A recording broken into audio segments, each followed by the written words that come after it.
Tá gravando já? Agora. Então, boa tarde a todos.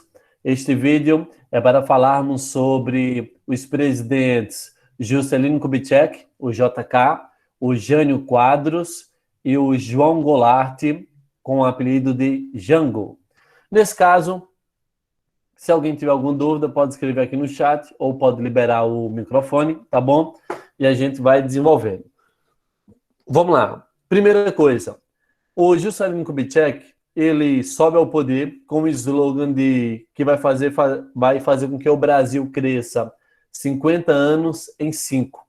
Essa publicidade dele, de dizer que o Brasil vai crescer de um modo tremendo, enorme, vai ser uma das pautas do JK.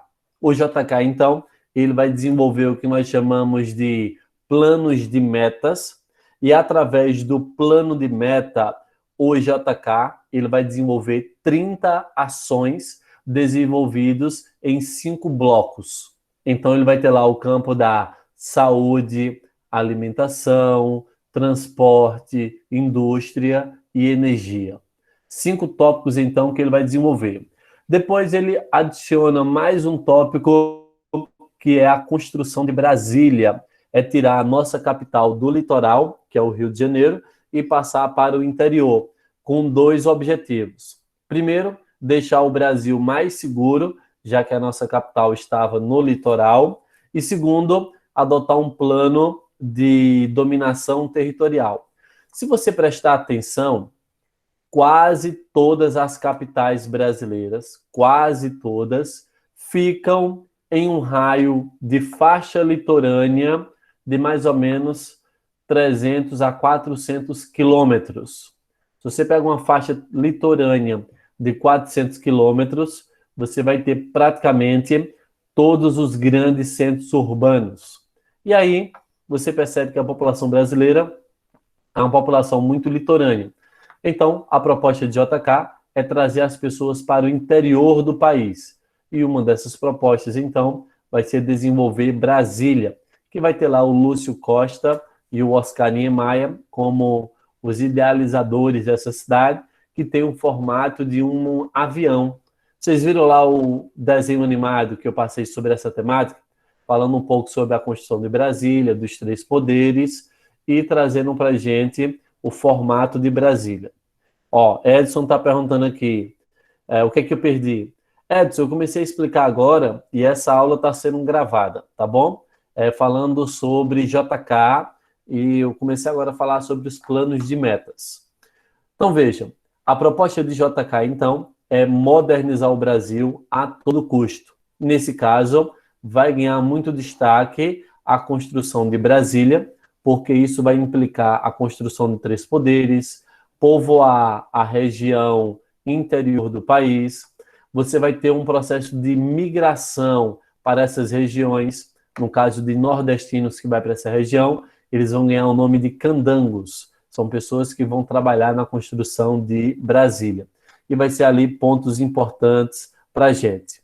Nesse caso, você vai dar destaque também para o processo de industrialização que o JK vai trazer para a gente.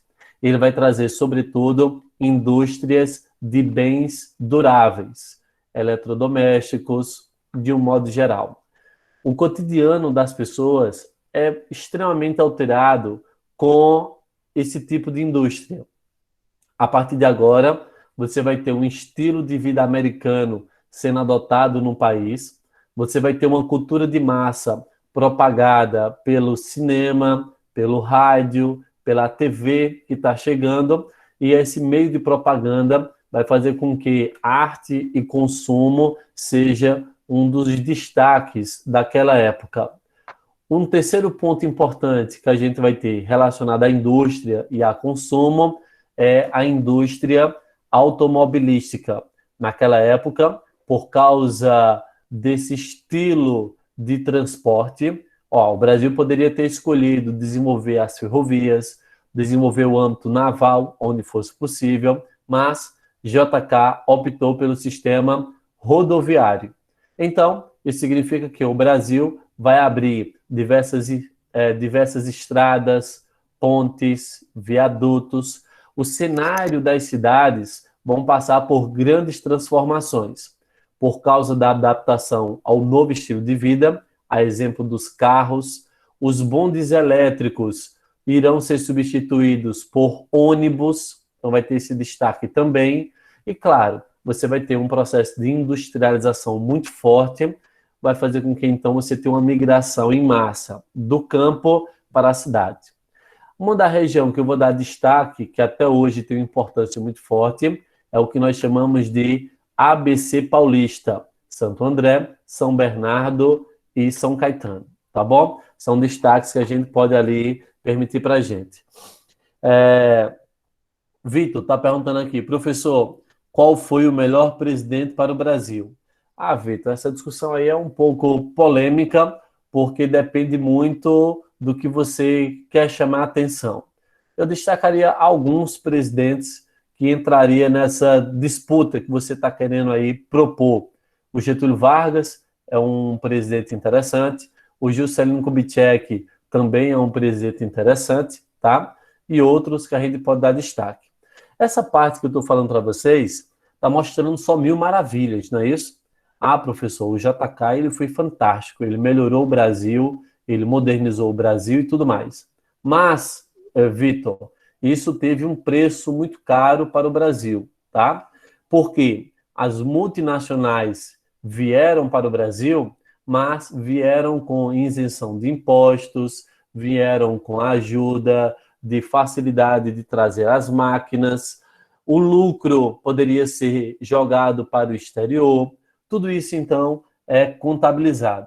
E, claro, esse processo de modernização no Brasil, no campo da urbanização, no campo das indústrias, no campo da hidrelétrica, no campo de produção cultural, isso teve um impacto muito forte na nossa economia, que gerou inflação e gerou uma dívida externa e uma dívida às multinacionais muito forte. Tanto é que, quando o governo dele acaba, o Brasil entra numa crise econômica e os próximos governos é que tem que resolver essa parada, tá bom?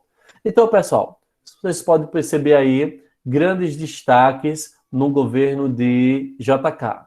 No campo cultural, a gente pode dar destaque a dois setores importantes.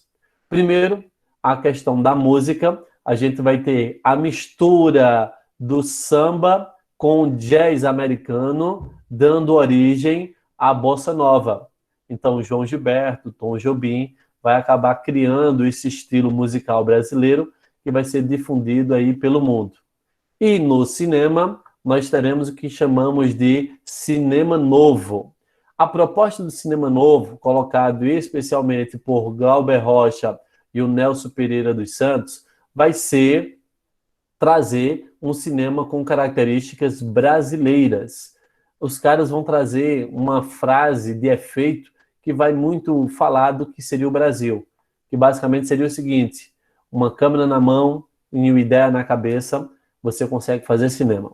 E aí, claro, trazer um cinema com os aportes e o imaginário brasileiro, e não hollywoodiano, quando uma boa parte dos filmes eram feitos naquela época. Tá bom? Até aqui, alguma dúvida? Alguma coisa que não entenderam e querem perguntar? Pois então, para a gente fazer um resumo sobre JK, perceba que ele atacou Brasília, indústrias, urbanização, transporte, tá certo? Esses aí são pontos de destaque colocado para JK. O próximo presidente que entra é o presidente Jânio Quadros. Galera, esse é o presidente que eu acho mais legal de ser estudado, por ele ser o mais doido e trazer coisas assim bem inusitadas que se tornam engraçado de ser estudado, tá? Primeiro, o Jânio Quadros, ele é do partido da UDN. Estão lembrados do partido da UDN, que está fazendo quase de tudo para ficar no poder? Infernizou a vida de Getúlio Vargas no segundo governo dele, pressionou ele, enfim, tentou dar um golpe em JK, não conseguiram, e, enfim, com o Jânio Quadros, eles conseguiram subir ao poder. Galera, um destaque, se vocês leram o livro já, você já deve ter percebido que, naquela época, a eleição para presidente e para vice-presidente era separado. Você poderia escolher e votar separadamente, tá bom? Nesse caso, ganha de um lado um cara da UDN, que é o Jânio Quadros, e do outro você vai ter o João Goulart, que era vice de JK, agora ele ganha para ser vice de Jânio Quadros. O que acontece? O Jânio Quadros, como nós sabemos, ele é extremamente populista. Adota a vassoura como campanha presidencial. Tem até uma musiquinha que eu já cantei para vocês, tá bom? Que é aquela: varre, varre, varre, vassourinha, varre, varre a bandalheira. O povo já está cansado de viver dessa maneira. Jânio Quadros é a esperança de um povo abandonado. Jânio Quadros é a esperança de um Brasil moralizado. Pra frente, meu irmão. Vassoura conterrânea. Vamos vencer com Jânio. Ó, o cara cantou, né, Karina? Claro, eu canto muito, Karina. Fantástico. Então, veja, o Jânio é esse cara que ele adota essa música. Ele, vê que loucura, né? Nos discursos que ele estava fazendo, campanha para presidente, no meio do discurso ele puxava um pão com mortadela e dizia: eu sou do povo, eu sou igual a vocês, olha aqui o que eu estou comendo, tá bom? Pão com mortadela. Enfim, esse cara, ele ganha. Alguém vai fazer dupla sertaneja? Hein, Laura? Ó. Pois é, Vitor, é uma música fantástica, Vitor. Galera, esse cara, então, ele ganha, ele vai adotar uma política externa que nós chamamos de independente, isto é, o Jânio, ele vai reatar laços com a União Soviética, então isso já assusta bastante, tá? É uma política externa independente. E no campo da política interna, essa é a parte mais, vamos dizer assim, engraçada do seu governo. Porque o Jânio Quadros, ele adota medidas polêmicas, que a galera discute muito, mas que politicamente não resolve nada. Vamos lá. Primeiro, proibiu jogos de sorte e de azar funcionar no Brasil.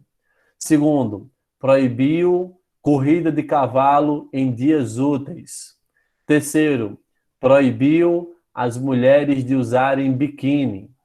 Quarto, colocou um tamanho do maiô para mulheres em questão de programas de TV e Miss. E cinco, colocou 2 jumentos nordestinos para ficar pastando no Congresso Nacional. Diga aí. As medidas do presidente. Fantástico, né? Porque ele falava que precisava moralizar o Brasil. O que eu acho mais fantástico são os 2 jumentos vivendo no Planalto, pastando ali. Essa é a parte mais legal dele. Bom, perceba então que no campo interno ele toma essas medidas, não resolve muita coisa. Ele vai ser conhecido como o político do bilhetinho, porque ele quer escrever leis, decretos e ordens em qualquer papel e mandar executar, sem nenhuma aprovação do Congresso Nacional, tá certo? E, para a gente finalizar nossa aula, essa figura, o Jânio Quadros, ele passa, em média, 6 meses no poder, e do nada ele chega dizendo assim: forças ocultas conspiram contra o meu governo, eu renuncio. Tá? A galera ficou assim sem entender o que está acontecendo. O vice-presidente João Goulart estava na China comunista fazendo acordos comerciais. E aí o que acontece? O cara reatou laços com a União Soviética. O vice, muito próximo do socialismo.